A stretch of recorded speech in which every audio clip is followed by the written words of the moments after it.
मेरे प्यारे देशवासियों,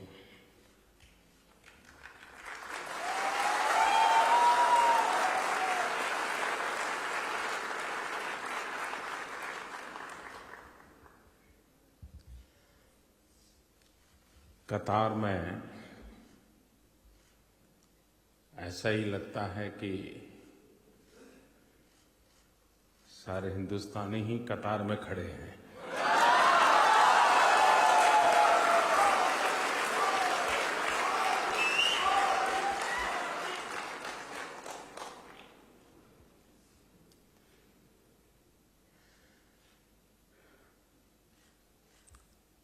आप भी जब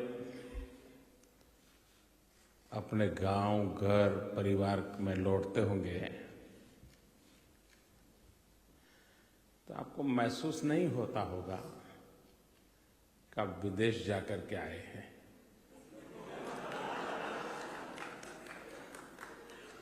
दुनिया के किसी और देश में होते और वापस जाते तो आपको भी लगता है कि हाँ, किसी और देश से आए हैं।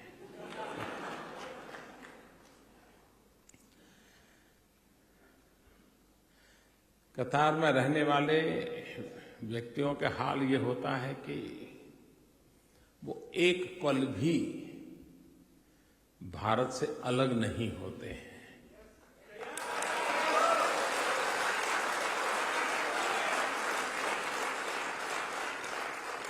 क्योंकि उन्होंने ही जनसंख्या के माध्यम से, रहन सहन के माध्यम से, बोलचाल की भाषा के माध्यम से एक प्रकार से वो कतार की धरती पर हिंदुस्तान को जी रहे हैं।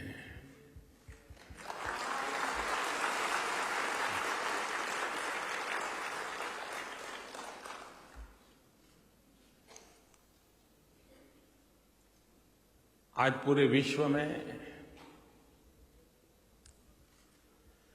भारत की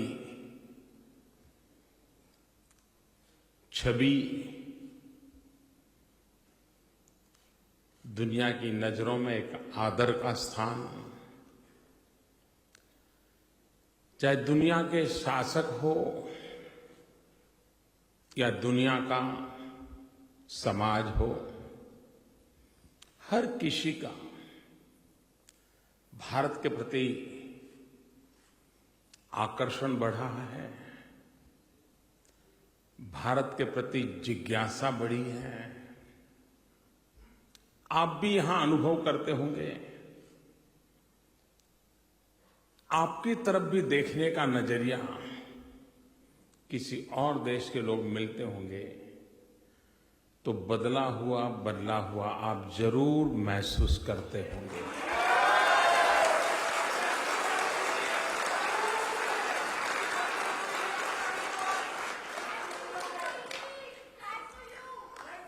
किसी भी राष्ट्र की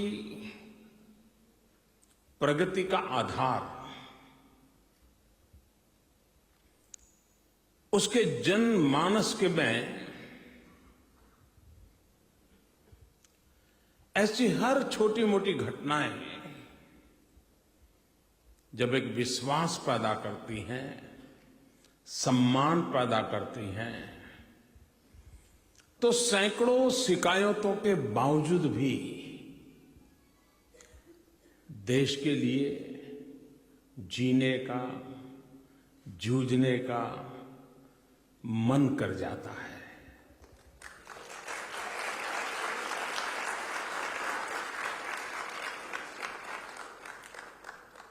और ये आज सब दूर अनुभव होता है।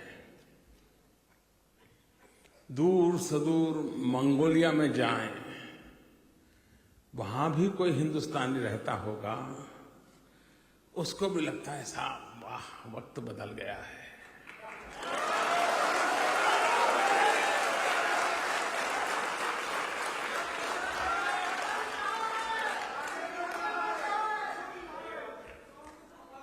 अब आप लोग आवाज दे रहे थे कि thanks to Modi, thanks to Modi.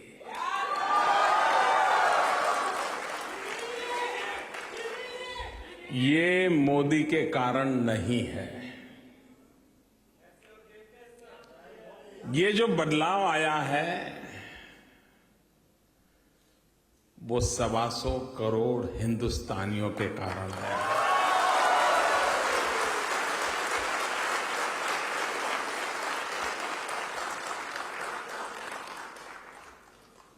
आज दुनिया की सभी credit rating agencies, world bank हो, IMF हो, हर कोई एक स्वर से कह रहा है कि हिंदुस्तान विश्व की सबसे तेज गति से आगे बढ़ने वाली इकोनॉमी है।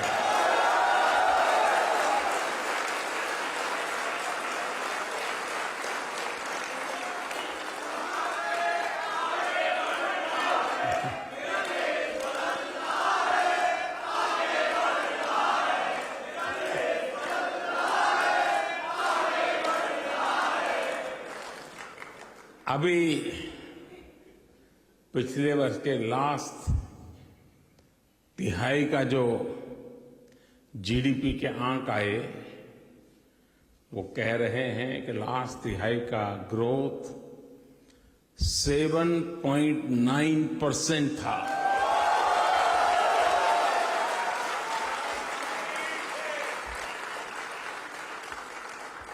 और ये 7.9% भी किस समय था जबकि देश 2 अकाल के कारण परेशान है।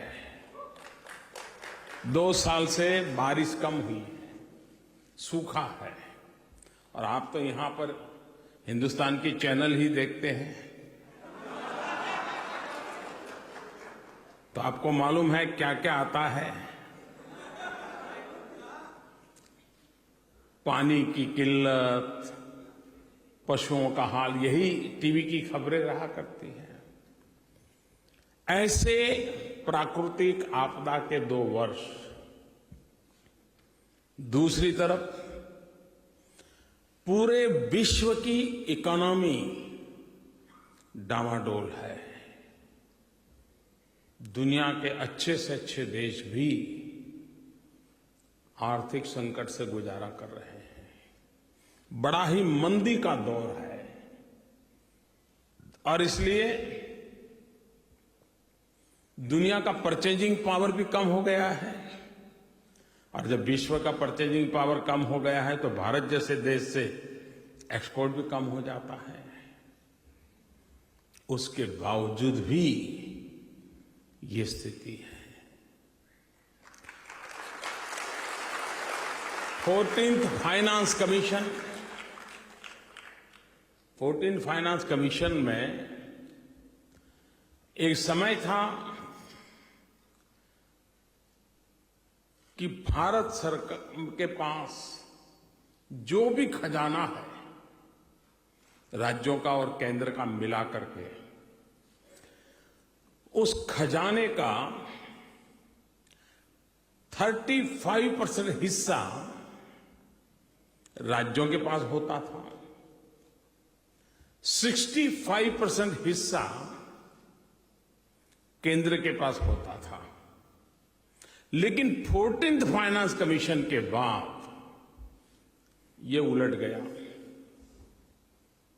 अब मेरे नसीब कहो या जो कहो, अब उस खजाने का 65%, 65% हिस्सा राज्यों के पास होता है, सिर्फ 35% भारत सरकार के पास होता है। इसके बावजूद भी 7.9% ग्रोथ अचीव करना, वो इस बात का सबूत है कि देश तेज गति से आगे बढ़ रहा है।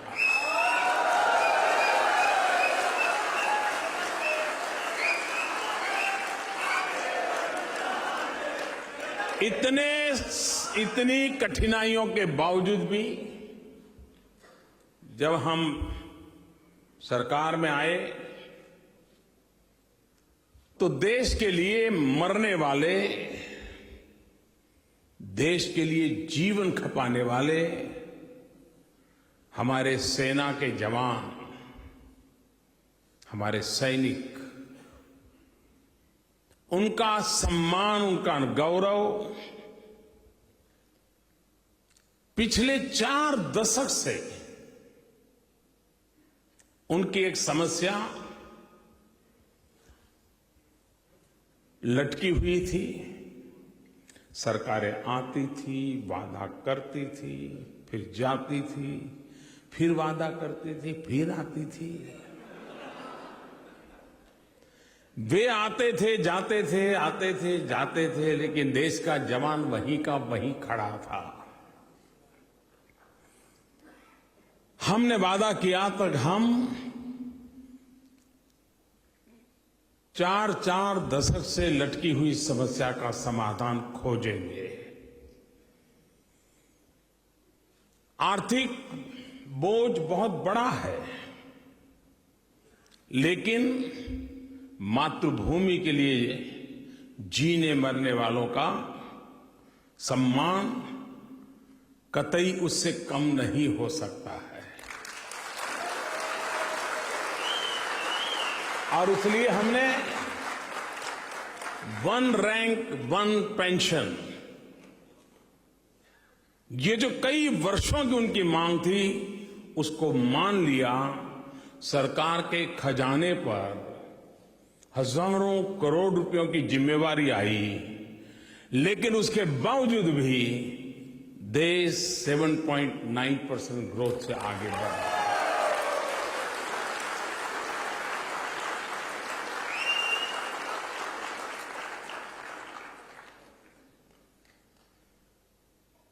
हम जानते हैं, हम 5-50 हिंदुस्तान के लोग इकट्ठे हो जाएं तो हमारी बातचीत के प्रमुख विषय क्या होते हैं।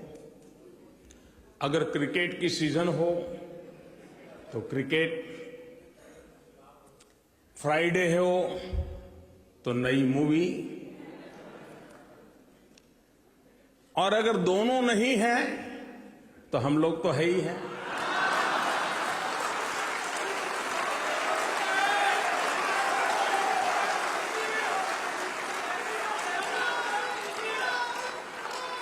सब राजनेता चोर है, सब भ्रष्टाचारी है, इतना भ्रष्टाचार चलता है, वगैरह वगैरह वगैरह। आता है कि नहीं आता है? भ्रष्टाचार ने हमारे देश को दीमक की तरह खोखला कर दिया है, और हमने ठान ली है ये भ्रष्टाचार रूपी दीमक से देश को मुक्ति दिलानी है।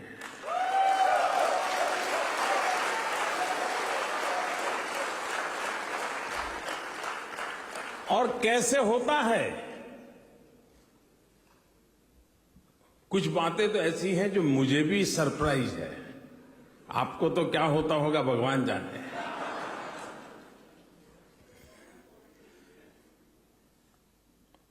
जैसे स्कूल में स्टूडेंट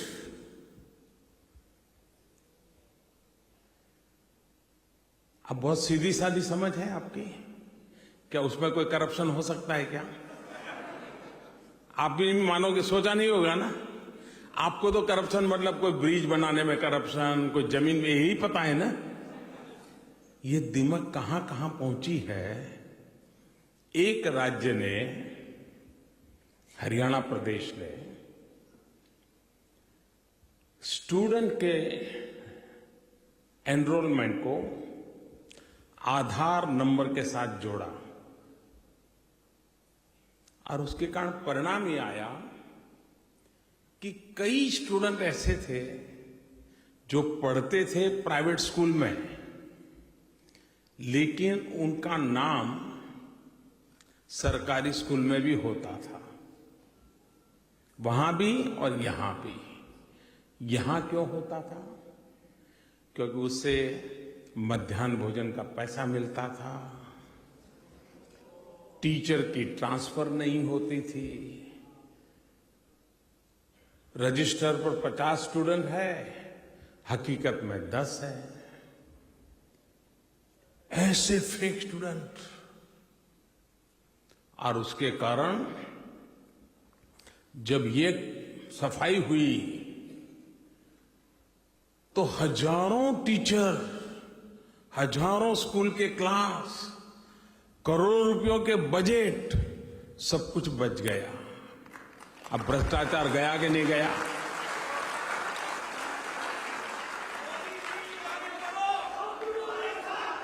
हमारे देश में राशन कार्ड का बड़ा महत्व है, क्योंकि उसके साथ कई चीजें, रास्ते खुल जाते हैं। अभी तो हमने सतही किया है, कोई ज्यादा जी बारीकी तो अभी चल रही है। जो सतही काम किया, ऊपर ही, उसमें करीब, आप चौंक मत जाना, ये मैं सतही बोल रहा हूं, पूरा होना अभी बाकी है। 1,62,00,000 1,62,00,000 फर्जी राशन कार्ड हाथ लगे। अब उनको सस्ते में चावल जाता होगा, सस्ते में गेहूं जाता होगा, केरोसिन जाता होगा, अरबों खरबों रुपये जाते थे, बच गए। रसोई गैस, आप लोगों को मालूम होगा, हिंदुस्तान में रसोई गैस का कनेक्शन के लिए लोग पूछते थे, यार किसी नेता की पहचान है क्या, किसी से परिचय है क्या, जरा पहचान करवा दो। तो और एक जमाना था, बहुत पुरानी बात नहीं कर रहा हूं, पार्लियामेंट के मेंबर को 25 गैस कनेक्शन की कूपन मिलती थी, 25, और वो फिर अपने इलाके में लोगों को ऑब्लाइज करता था कि आपको गैस कनेक्शन, चलिए ले मैं एक कूपन देता हूं। 25, एक एमपी को 25 कूपन मिलती थी। उस कूपन लेने के लिए हजारों लोग एमपी के पीछे पीछे घूमते रहते थे। ये हाल था। हमने पिछले 1 वर्ष में 3 करोड़ से ज्यादा लोगों को गैस कनेक्शन दे दिया।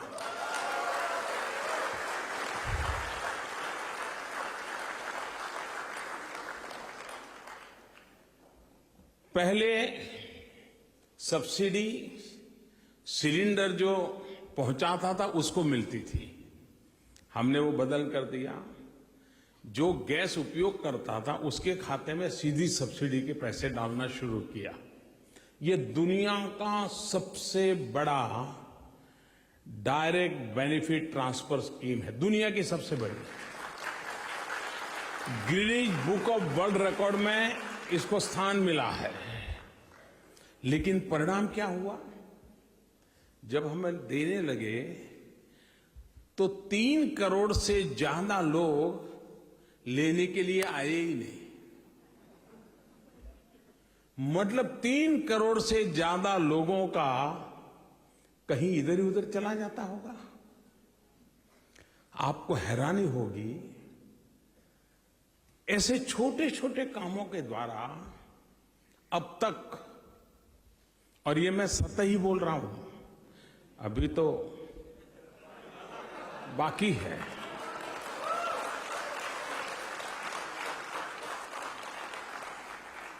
36,000 crore rupees. Can you imagine? 36,000 crore rupees per year leakage होता था, चोरी होता था, उसको बचा लिया है।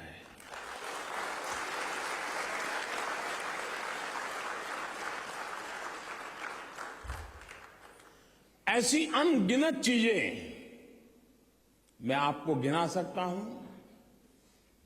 फाइनेंशियल डिसिप्लिन लाने का प्रयास, ट्रांसपेरेंसी लाने का प्रयास, एफिशिएंसी लाने का प्रयास, और इन सब कारणों से आज देश बहुत तेज गति से आगे बढ़ रहा है।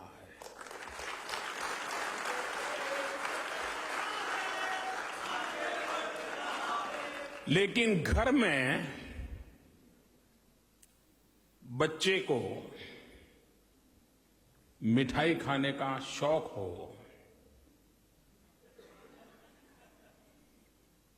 मां के मना करने के बाद भी अगर बच्चा मिठाई खाता हो, मां मिठाई कहीं ऊपर की अलमारी में रख दे तो चढ़ करके भी खा जाता हो,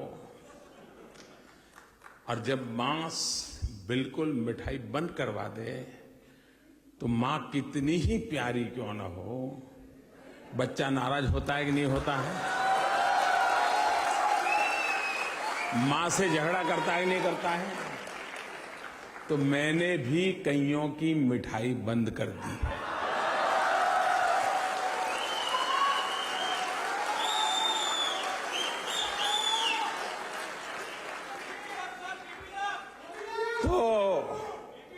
मुझे भी तो थोड़ी तकलीफ पड़ेगी, लेकिन इस तकलीफ को झेलने की मुझे ताकत मिलती है आप सबके आशीर्वाद से।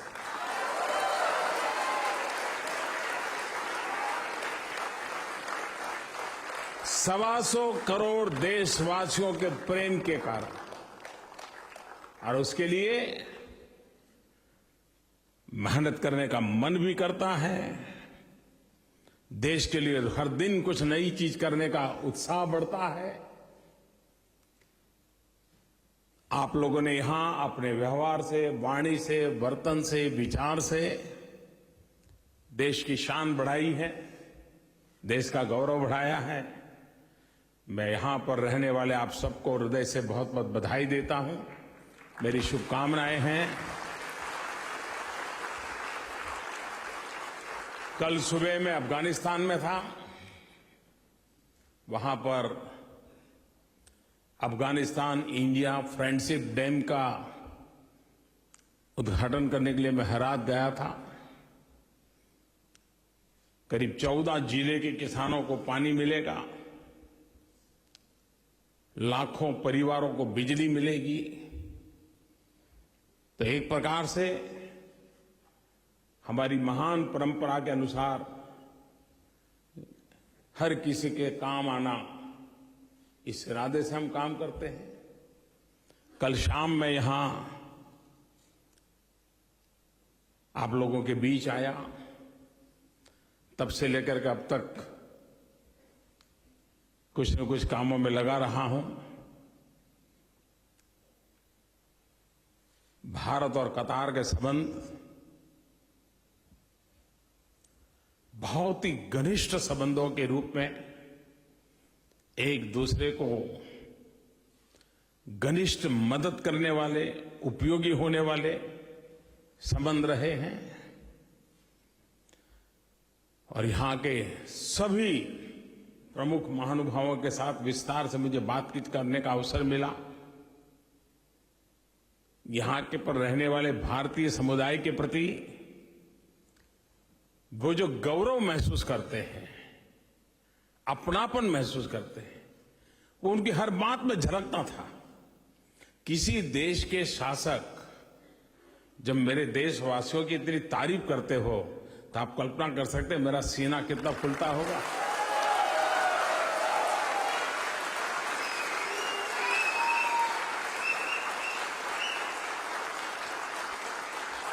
और इसके लिए आप सब अभिनंदन के अधिकारी हैं। यहां से मैं अभी निकलूंगा, स्विट्जरलैंड जाना है। उसके बाद यूएस, उसके बाद मेक्सिको। कुल 6 दिन का कार्यक्रम है, 5 देश हैं, 45 से ज्यादा मीटिंगें हैं, और इसे अब करके मैं लौटूंगा। यहां भी वही करता हूं, वहां जाकर के भी वही करूंगा, एक ही काम, मेरा देश, मेरा देश, मेरा देश। बहुत बहुत धन्यवाद आपका, बहुत बहुत धन्यवाद।